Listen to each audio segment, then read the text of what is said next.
You are now about to experience the Revive Effect. I'm your host, Matt Celestio, and if you want to learn to master your mind, get the body you want, and create the life you've always wanted to live, you are in the right place. At Revive, my mission is to create a better way of living for our generation by challenging the current ways we live every day. And in each episode, I bring you a radically different approach to fat loss, a fresh perspective on life, and a new way of living to help you get to where you truly want to be in life. So kick back and let's jump into it. Welcome to the Revive Effect.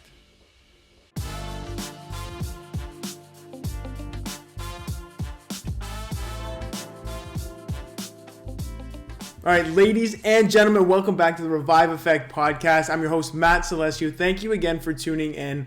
As always, do we have a heater of an episode lined up for you? We got a special guest, Muhib Mansuri. He's been on the podcast before.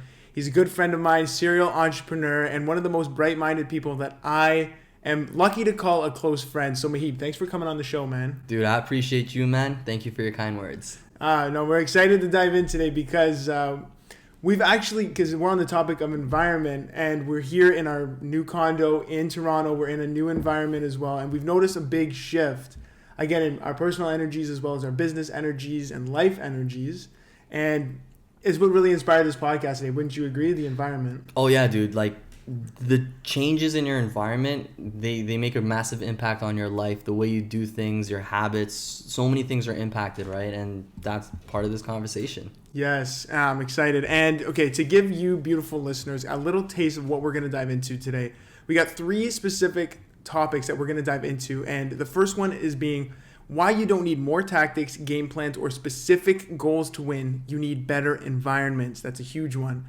The second we're going to dive into is overcoming toxic relationships and negative people within your environment. I know we've all struggled with this. I've had clients literally not even an hour and a half before this call talking about this environment issue that they have. So I know you'll resonate with this.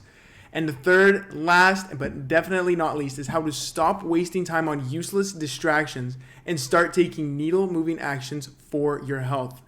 I think we got such great conversation coming up. And again, we're just going to get so deep into it. So put your distractions away, get your notepad out, or if you're in the car, just be mindful of this, and let's get going.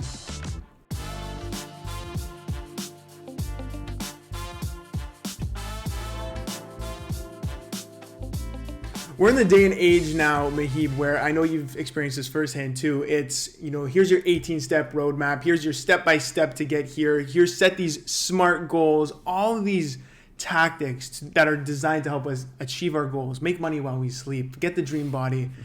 Now, I want to hear your perspective. Do you think this is the right way to do things, or is there a better way to do it? I believe there's a better way to do it. I've personally experienced this firsthand where I get caught up in this game plan and these strategies and that tactic and another shiny object like, oh, you know what? You should do this outreach method, or you should do this strategy or do that. And what often happens is we become overwhelmed. You know what I mean? You have so many different moving parts where you can't really actually focus on one thing. And really what it is you want simplicity. And that's what I believe in. If you have the simplicity, it's much easier to move that needle. It's much easier to move forward, to track your progress. And then it also comes back to your mind, when you have all these different moving components and some don't move, some do, some you feel are going in the right direction, some you feel aren't. There's an emotional overwhelm. You feel that and it impacts the way you talk to yourself. Negative self-talk might start. It's the sprout to a bunch of different things, and simplicity is key. Yeah, no, totally. And the thing I really like that you touched on there, and now it's kind of jogging my brain, is so often we're really focused on the physical environment. We have a lot of moving pieces in the physical environment, but we need to check in with our mental environment as well, because there's a lot of moving factors in there that is going to affect the physical environment, and it's like a feedback loop as well, right? So to really hone in on one specific thing you want to do and really simplify and get good at one thing, I think that's where you really do move the needle. And so often I'm going to take it through the lens of health because that's the field I'm in. When somebody's trying to lose weight or somebody's trying to beat their anxiety, they're thinking, oh, I need to add in 10 minutes of yoga a day. Oh, I need to do breathing exercises. Oh, I need to do X, Y, Z. Pause for a second. Where can you actually remove? Because so often dealing with things is not about adding things into your environment, mentally or physically. It's about removing and simplifying and kind of almost detoxifying, so you're able to have a clean slate to move forward with whatever it is you're looking after. You know what I'm saying? Exactly, dude. And to add to what you're saying, I experienced this as well, where somebody created a whole workout plan, diet plan, and all of this, overwhelming stuff for somebody who's trying to lose weight. But here's the thing, losing weight itself is a hard task, especially for somebody who's trying to do it. By adding all of these things in, you're just complicating the whole process. To track macros for somebody who's never done it before, to do 15 different exercises during a workout that's going to take more than 2 hours 5 days a week, it's just not feasible. It's too much. It's overwhelming. And so that's what I really like about what you said. You want it to be simple. It needs to be easily actionable. It needs to be something that you can incorporate in your life, and your environment is going to support you in doing that. I like that you said incorporate it into your life, because that's a huge thing we do here at Revive as well. Is we're not trying to, every time you get a workout plan or a health plan, a meal plan, whatever it is, everybody's trying to build their life around it, because they're so comprehensive, they're so complex, it's so much work. But you have to remember, these are real people. How can you build health into your life? How can you make it work for you? And again, that's your environment 100%. You shouldn't have to jump through hoops calculating how many calories are in your meal. You should be focusing on what foods can you keep in your home that make you feel full, that make you feel energized, and that don't make you feel bloated, right? That's huge. So again, that's really just honing in on those specific tactics that can really move the needle, right? Exactly. And one thing that's really, really important about what you said, Matt, is making it fit into your lifestyle, not making your lifestyle fit around it or whatever plan it is that you're working on. Because here's the thing, our habits are so engraved in our minds, in our bodies. It's like think about brushing your teeth in the morning. There's a very specific sequence of things that you do, and you do the same exact thing every single day. And brushing your teeth is just one example. For example, you get your toothbrush. A lot of people wet it before they put the toothpaste on, and you put the toothpaste on, then you wet it again, then you start brushing. I don't know what happens next. I think everybody has their own thing. But the whole point is that everybody has these very deep habits built into them. And when you're trying to incorporate things, you can't have your whole life move around and shift to accommodate for this. You should be able to find ways to fit it in and shift as little as possible to make it work. And I think that's what we call least resistance. Oh, yes. And we're going to have to dive deep in on this path of least resistance. And I want to touch on the toothbrush example that you said. So often we have these deeply embedded habits within ourselves that, maybe putting in all these different tactics, all these different game plans, and all these 18-step goals isn't the right thing to do.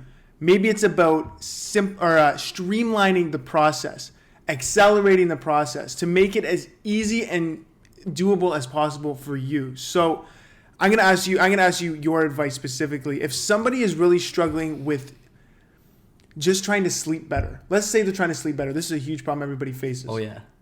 And everybody, I need melatonin pills. I need to do deep breathing. I need to do XYZ, all this stuff. How can somebody listening simplify the process and their environment around sleeping better? The number one thing that you need to start with is not being carried away by so many different tactics or strategies. Melatonin, breathing, this, no red blue light, and all this other nonsense. Keep it simple. Try a couple different things, right? And see what works for you. And then another thing is I put it into your routine seamlessly. Some of you people might have a skincare routine that you incorporate at night, and maybe that blue light is something that's affecting you because you've tried it and it's helped you sleep a little bit better, whatever.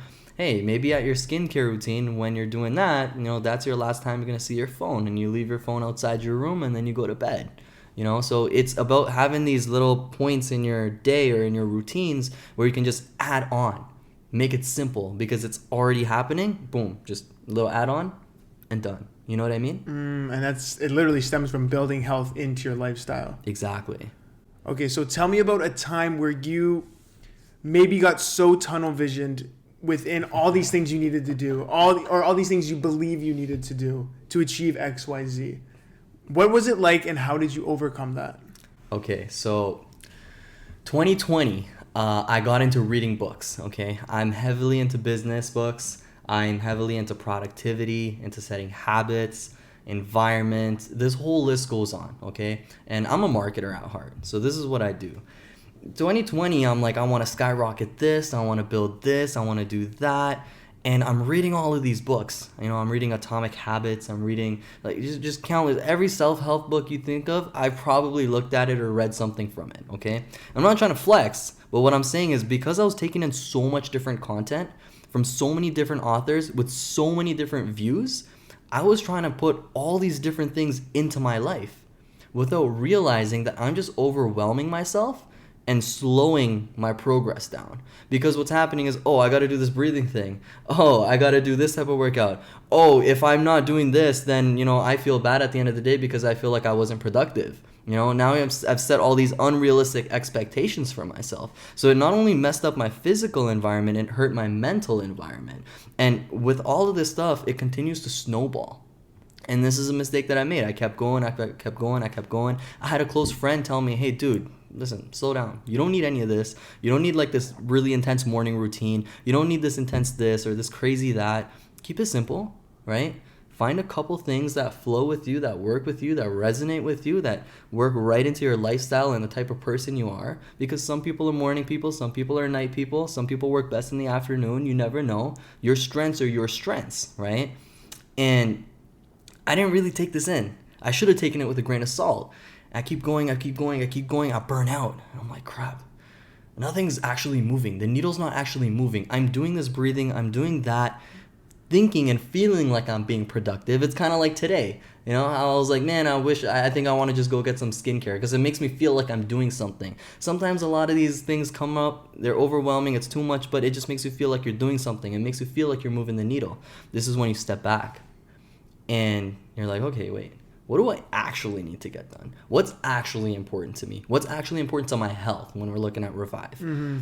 And now you lose the tunnel vision because you've been through this process. You're stepping back from it. You're not just attacking blindly. And this is something that I mentioned before, right? You step back, you look at it, you assess, okay, what's actually excess? And you'll notice almost 80% of the stuff is probably just jumble. You don't need that. It's really the 20% that's getting you the results. And you'll hear this rule all the time, the 80-20 rule, whatnot. People talk about it and put it into all different contexts, but it's the 20% that's moving the needle. Drop everything else. Why are you complicating your life? Why are you making it harder for yourself? Why are you taking an emotional toll? You don't need to do any of these things. Wake up, do your work, do your thing, have fun, be happy, go to bed. Why are you complicating the stuff that you don't necessarily want to do? It's just making you feel good in that moment. Gives you that dopamine boost. You feel great. And what? That's it? That's shallow. You need to focus on what's actually moving the needle because those are real things. And when you move real things, you'll even feel a lot better. And it won't just be that, short-term dopamine. It'll continue to snowball in terms of motivation, in terms of productivity, in terms of the way you're viewing it, because that's what happens with success. It starts to snowball. The little wins, they add up, get bigger and bigger and bigger. Mm-hmm. But you can't have the false reality that all these little tactics and all these little strategies are going to help you. Just find what works for you, keep it simple, and go. Run with it. Yo, I love that, and I'm gonna add on it too because our guy Jordan Peterson, he talks about this clean up your plate. Yeah. And so often we're so overwhelmed, we're wondering why nothing's working, why we're doing 50% in everything in life, not actually 100%. It's because our plate's not clean. And I want to tell a story in terms of health because it showed the contrast between two people who one found success and one didn't. And the one that found success was doing significantly less work. So we were sitting at lunch at the table. I'm listening to this girl talk about her new health journey. I'm doing bone broth. I'm doing, I can't even name how many things, but the list kept going. She goes, I'm seeing a naturopath, blah, blah, blah. Which is all great, sure. And she goes, I'm still struggling. And I'm just listening to her. And at that very moment, she finishes her spiel of anxiety-ridden, I'm not moving the needle. I'm not getting healthier. I have all these different things I'm doing. I'm still getting nowhere. One of the guys that used to work at our company walked in. She goes, oh my gosh, his name is Gino. Gino, you lost so much weight. You look fantastic. What have you been doing? He goes, only thing, stopped eating after 7. That was it. And to your point, he cleaned up his plate, but he only made sure what was on his plate was doable, it was actionable, and he could stay consistent with it. And he got real good at it. He's looking fantastic. And then you have this other person, again, throwing everything at the wall, seeing what sticks. See, when nothing's sticking, so close-minded, so tunnel-visioned, and again, their environment's not clean, their plate's not clean. It's filled with all the mumbo-jumbo we see on Instagram, we see on Twitter, we see on YouTube. So it's a matter of cleaning up that plate. Really good point. Now, this makes me think of one thing. There's a lot of people that struggle with this. So what would you say is one really good tip, or is your best tip to clean up that plate, to identify these things? The best, I do this with my clients all the time. We just did it in our Live Better program. It's the first week, second week is the environment. And just keep a time diary every day of the things you do. It's such a simple, and almost it seems so stupid to just keep track of what you're doing all day. But when you look at the end of the day, how much time you spent on Instagram, how much time you spent on Netflix, you go, oh my, I just lost 4 hours today doing these things. And I'm being generous with that number, because did you know the average Canadian watches 24 hours of TV per week? That's a part-time job. That's a part-time job. And that's just TV. What would you do if you had 24 extra hours in your day? Would you go to the gym? Would you cook a healthy meal instead of buying something horrible? Would you stay in and get some sleep instead of staying out with your friends? You had 24 extra hours in your week. You need to keep track of the things that are not moving the needle, wasting your time, and that you're filling with distraction, so you can really get that plate clean and work on what you need to work on. Exactly, man. And so for all you people that are listening, in simplicity, what Matt is saying is you need to be aware of what's going on in your life at every moment in your life. Sometimes we get distracted. Sometimes we're doing something, we don't notice we're doing it. It's kind of like the screen time example, scrolling on Instagram or watching Netflix. You're scrolling, and you don't realize how much time you've actually spent on it. A week later, sometimes, you go through your screen time, like, holy crap, how did I spend this many, 6 hours in a day on Instagram? But it happens to the best of us. So awareness is the key to win over here. And I want to add to that too. The awareness is great because, it's a point you made earlier too. We fill our day with things that we think are helping us. Oh, we're on Instagram because we're learning. We want to learn something on Reels. Oh, I'm watching this thing on Netflix because it shows great inspiration. Stop trying to validate your bad decisions within your environments, because those are the things that could be actually weighing you down. Would you agree on that? Hell yeah. It's a no-brainer, because a lot of the times what we do is we just want to make ourselves feel better, and it might be a subconscious thing. I don't know where it comes from. I haven't thought about it that deep, but we just want to make ourselves feel better. So like, I'm often on Twitter, right? I'm trying to build a platform over there, and so sometimes I'll notice myself scrolling and taking in all of this stimuli, all this stuff from all different sorts of areas and all different niches on Twitter. And it's been time. I spent like 40 minutes. I'm like, holy crap, I spent 40 minutes on this, And so yeah, like, it starts with awareness, and you have to be honest with yourself, because honesty is one of the biggest things. It's a relationship you have with yourself, and the relationship you have with yourself is the most important relationship you will have in your life. So you can't be lying to yourself. You can't be giving yourself a false perception. Say it as it is, right? Sometimes you might have to take it with a grain of salt. It might not be the thing that you want to hear. If you spent, 6 hours on Instagram, you felt like crap after, and you spent 6 hours on Instagram, it sucks. You could have done some other things that you really wanted to do. Tell yourself that, hey, yeah, I spent 6 hours on Instagram, I shouldn't have done it, but next time when I get caught in the loop, or when I notice it, this is what I'm gonna do. And here, one of our friends, Sean, he actually gave us this example, and it's the seed that's planted, then it's watered, and then it grows into a plant, blooms. This might be the seed that's being planted. Now, next time you're on Instagram or whatnot, you might realize this podcast, or this very moment, thinking, oh yeah, wait, am I just scrolling mindlessly? What am I doing? That's the watering. And now you're aware of it. And then it's going to grow. And then you'll be able to really rid of that habit, because it starts with awareness. Yes. Yeah, totally. Okay, so now we've really set the stage. We've understood that, more tactics aren't the solution. More distractions aren't the solution. Clean up your plate. These are the overarching things we've spoken about. So on the topic of environment today, what would your advice be to somebody listening right now that's saying, I agree with everything you guys are saying. I need to set up my environment to win, for success, for me personally. What should I do? That's a really, really good question. And here's the thing. I can't answer this for everybody. But what I can do is give you a framework, right? What it comes down to is valuing what's important to you. What's important to your current reality. That could be family, that could be your job, your career, goals in business, health, lifestyle, food, whatever it is. But when you're trying to build these habits, build this life and whatnot, once you've established your values and what you actually care about, you have to understand you're going to have to cut some things out, because you'll never find a balance between all of these things. Sometimes you have to sacrifice one thing to get more of another thing. You have to sacrifice bad eating or unhealthy foods for healthy foods. There's going to be some sort of switch that happens. It's going to be, instead of sleeping in, so getting 10 hours of sleep, you're going to get 8 hours of sleep. Something gets added and something gets subtracted. You have to be okay with this, and you have to be okay with letting certain things go. And so you start with this. Understand what you value, and then be aware of your current habits, all the things that you're currently doing. Do they align with your values or do they not? Right? Because if they don't align, well, okay, that's a red flag. Put a star on that. The whole point is to clean it up, to make things simpler.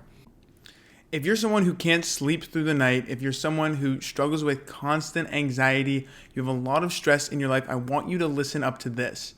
We've been asking our clients and our audience and our listeners what are the biggest things that they struggle with. And across the board, a lot of them said anxiety, stress, and sleep. So we've heard you loud and clear, you beautiful listeners, our beautiful clients, and now it's time to give back to you. So as a thank you for listening to this, I'm giving away a free science-backed ebook called 11 Ways to Zen Out. And it's designed to help you reduce your stress, beat your anxiety, and start sleeping better. And inside the book, you're going to get 11 easy science-backed practices designed to help you feel less anxious and more level-headed. You're going to stop feeling overstimulated, and you're going to start feeling calmer and in control. And lastly, and most importantly, it's designed to help you start sleeping better and wake up feeling refreshed. Now again, these are simple practices that you can add into your day starting right now. So click that link in the show notes wherever you are listening to this to. Head on over to our website, pop your email into that list, and just let me know where I can send this ebook to you. Again, it's 100% free, nothing's for sale, no credit cards. It's just me giving back to you because I want you to feel more calm, in control, less stress, and I want you to start sleeping better. So again, click that link and enjoy. Okay, amazing. So we just talked about cleaning up the plate, getting things simplified. Now let's dive into this notion of the toxic people we're surrounding ourselves with, our toxic and negative environments. And we just spoke about habits, so now we're going to touch on how the people and the negative self-talk, all those other things in our environment get inflicted onto us, and we adopt those as habits. So can you just kind of break down for us what exactly we mean by this? Yeah, I mean, there's a very popular saying. You've probably heard of this before, but you're the product of the 5 people that are closest to you, okay? This can be a really good thing, or it can be a really bad thing, because you can have people in your life that are holding you back without even realizing, or you can have people in your life that are pushing you forward significantly, kicking you on the butt to get forward. And there's only 2 ways it can go. So you're the product of the 5 people around you, and it takes awareness. Doesn't mean all the people are bad.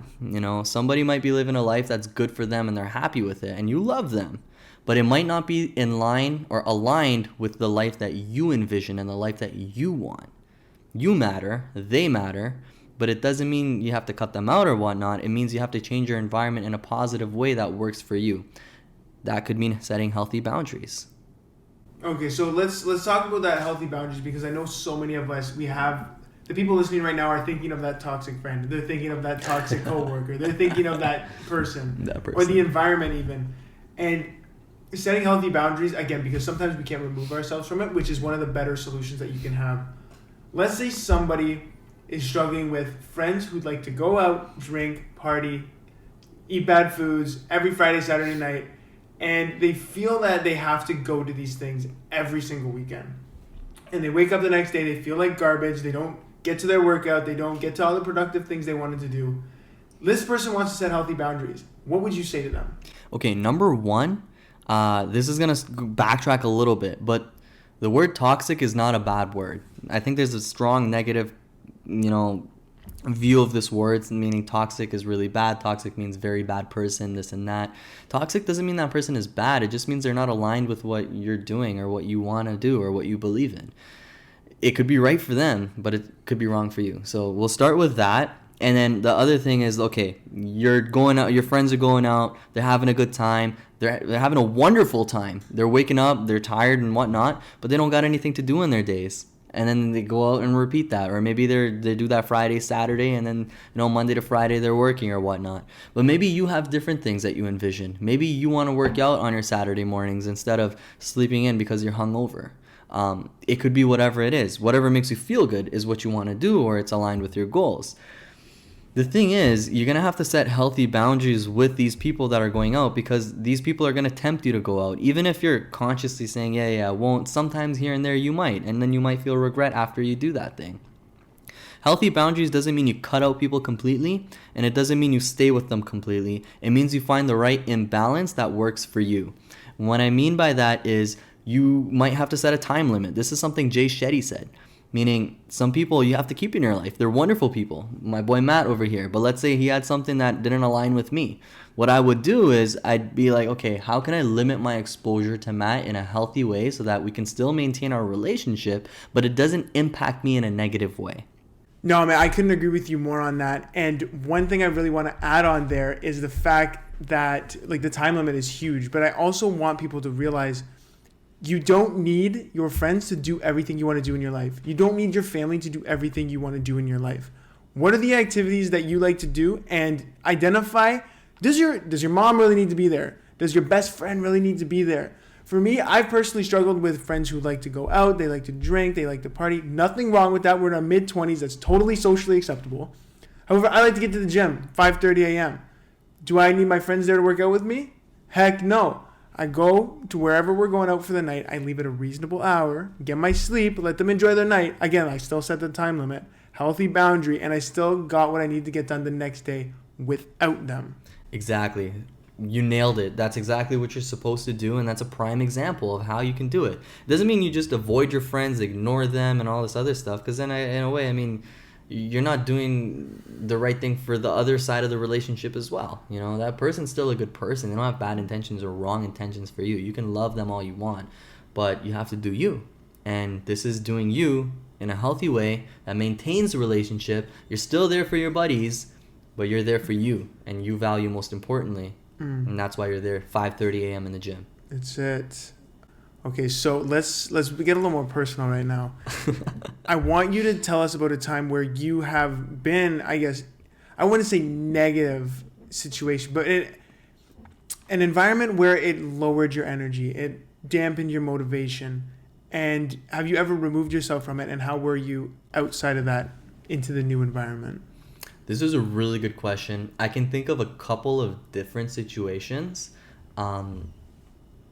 Some a little too personal. So I'm going to stick with this one example that I think is really helpful for everybody listening as well. If you know me, you know that I'm working on some really big goals, and I'm putting together a lot of great things. And for me, work is just work, but my projects and my goals are the next level, and those are the things that I really want to achieve. To do these things, I can't just work normal hours, or I can't just put in the normal amount of effort and whatnot and just get by with the rest of my day or my weekend or anything. It requires me to go above and beyond. It requires me to push the limits, to push the walls, to create a fire within me that allows me to get to the next level. There's people in my life, and like some friends and whatnot, and they don't have that same vision, right? They might not be working on a side hustle. They might not have a own business. They might not have the goals in alignment that I do. Perfectly fine. But sometimes, let's say I got to work on something, and they're trying to go out, be like, yo, dude, it's okay. You don't have to do that. Just do it another day. Do it another time, right? It's fine. They're not saying it with a wrong or bad intention, which is very important. But it doesn't align with me. And what it's doing is it's distracting me from my focus. If I never got that text message, I would have never had the doubts or the thoughts in my mind to stop and put it away. And this completely impacts your whole trajectory. Am I going to stay on this route, or am I going to let that impact me? You see how that changes everything? Yes, but the one thing I did that stood out for me was the fact, again, like you said, your friends didn't do this out of a malicious intent, a coercive intent. Rather, they're just living their lives the way they know how to live their lives, and they're almost imparting their decisions onto you. Like when you say, I want to go to the gym, you need someone in your environment to say, go to the gym. Exactly. I'm going to encourage you to go to the gym instead of, it's going to be traffic. Don't worry about it. It's going to snow. Don't worry about it. Think about how those people are seriously going to affect where you're going to end up in life. Not what you're doing, where you're going to end up. Exactly. And one thing that's really important over here is that they're not bad people. I think one of the biggest things that I've learned is everybody is on their own mission. Everybody has been through their own experiences. Everybody is their own person with their own values and their own goals. They want to be where they want to be, and you want to be where you want to be. So at the end of it, you let go of it and just keep going. Keep doing you and move forward. Keep going. Let go. Keep going. Let go. Keep going. Let go. Little things, let them slide. Let them slide. Let them slide. Avoid the energy as much as you can. Avoid the exposure as much as you can. But then let it go. Don't hold on to it. That's not a bad person. There's no bad intent. There's nothing that, like, just let it go. Keep doing you.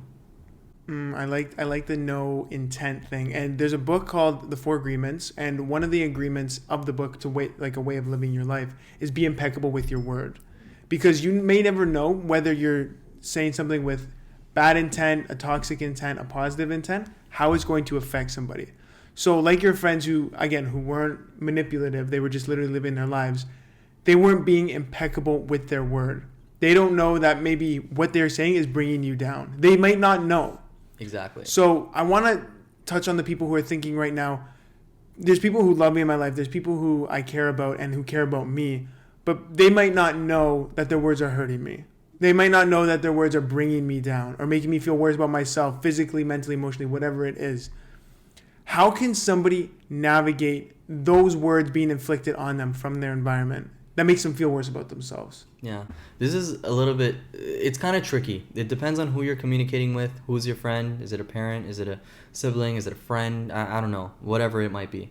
The only thing is that it requires awareness.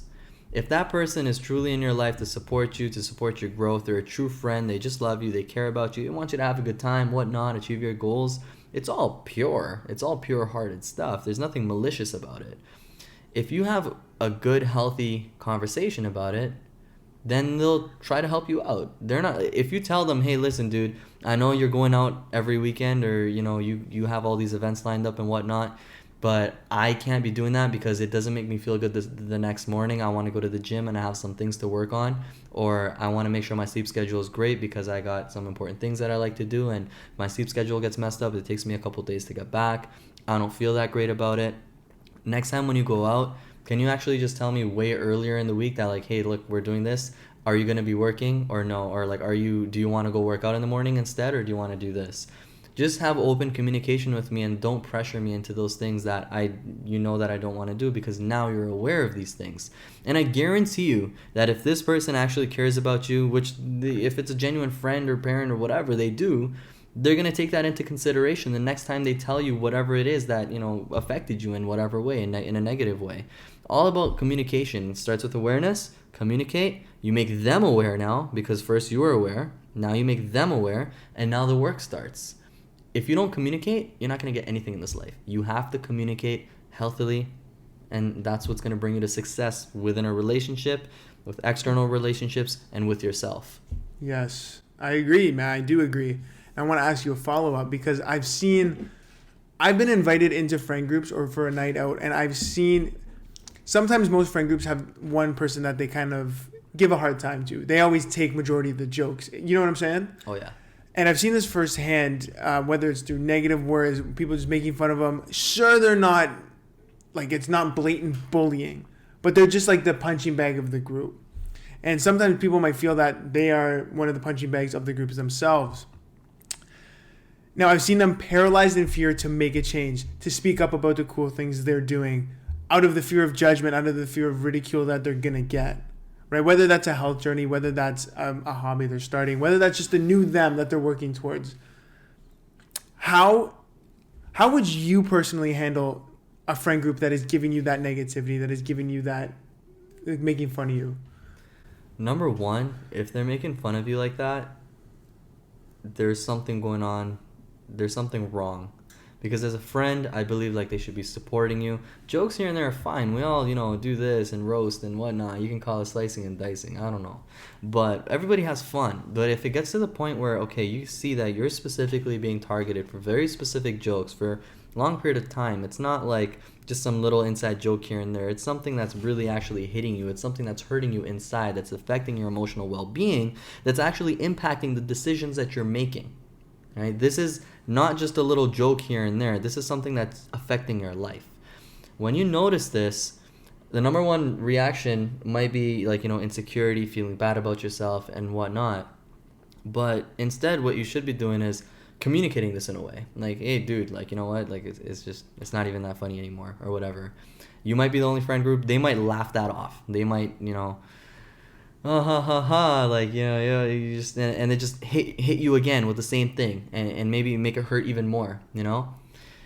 At this point, what you've done is you've made them aware, like, hey dude, like, it's not even funny, like, I don't even know what you're joking about. You're being serious, you're trying to have a healthy conversation, and this can be outside of that one moment where they're all kind of joking and whatever they're doing to you, and you put them onto the side, conversation another day, phone call, whatever.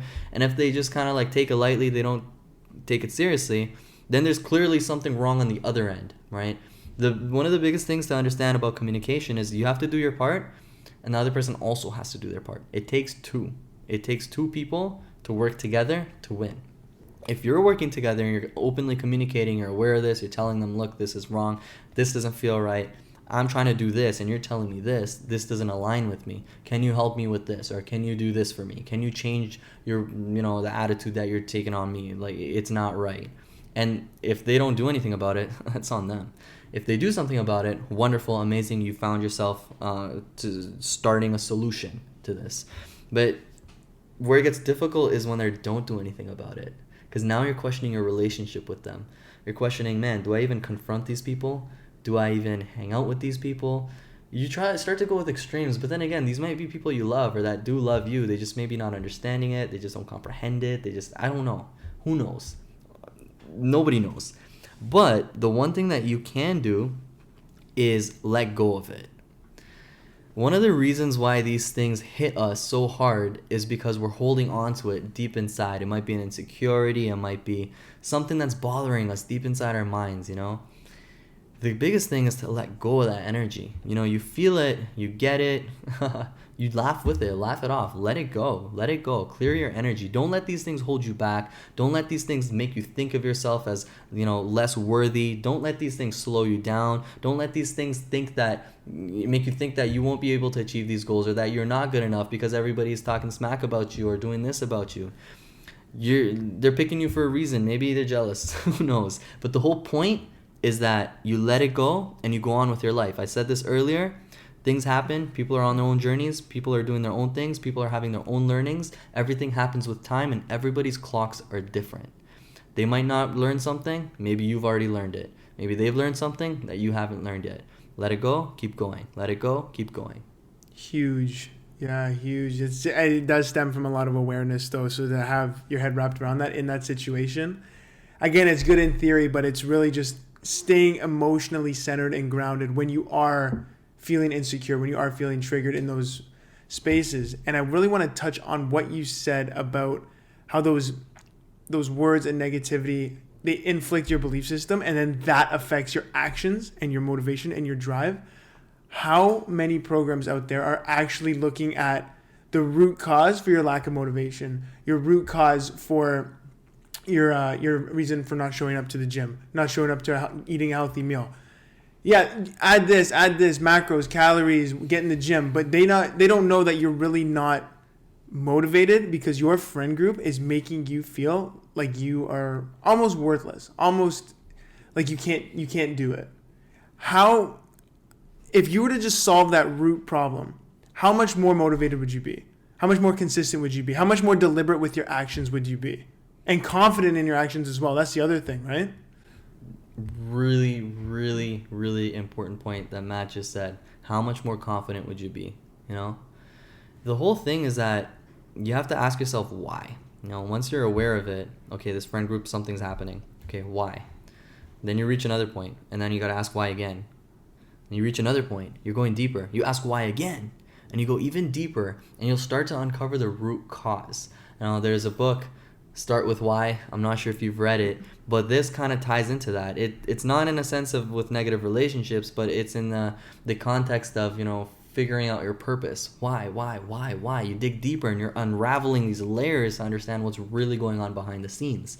And when you do understand that, you can make significant changes in your life with the motivation and with whatever else you produce with these learnings or whatever you want to call it.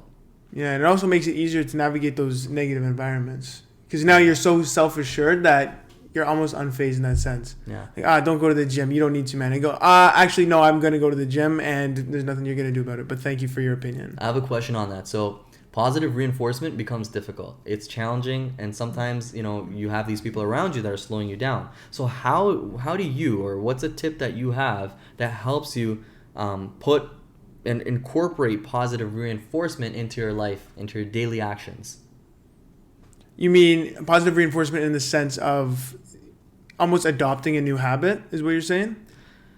Honestly, that and telling yourself, reaffirming to yourself, yes, I'm going to still do this, even though that person said this or that. Mm-hmm. I'm still going to be me, even though this and that. I'm still going to do me, even though this person is, saying, let's do this instead.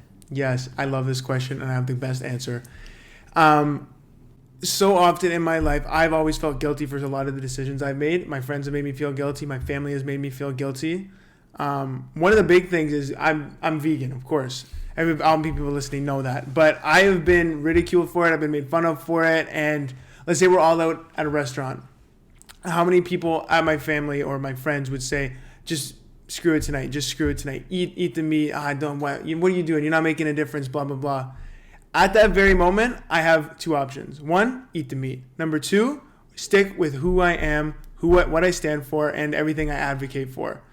So to connect back to who I want to be, my values about what I stand for as well, again, it's animal cruelty, again, it's health, again, it's so many things. Remembering that in that moment is enough for me to stand firm in my ground and say, no, I'm not going to do that. That's your opinion, but it's not going to shake me. I'm going to order the vegan option, the plant-based option. So really understanding what you value, it sounds so simple, but once you understand what that is, you're able to now take actions in alignment with that, in alignment with the person you aspire to be, rather than being derailed by everybody else in your environment, whether that's even on social, whether that's your family, whether that's your friends. Get rooted in what you want, what you stand for, and that is going to be enough positive reinforcement that you need to take the actions that will benefit you in the best way possible. That's an incredible answer. It's actionable. It's very easy to do. One thing that I really want to mention in this is you're not going to be able to do this right away, and it's okay. You might be able to, and if so, wonderful. But if not, that's okay. The biggest thing I think we've gone through in this whole healthy this, healthy that, do this, strong mindset, this and that. They make you think that you're just going to be able to do it in one shot. But Matt, it probably took you time to achieve that, right? You had to go through that thing multiple times to feel it inside and like, okay, what am I going to do? Okay, then you do it.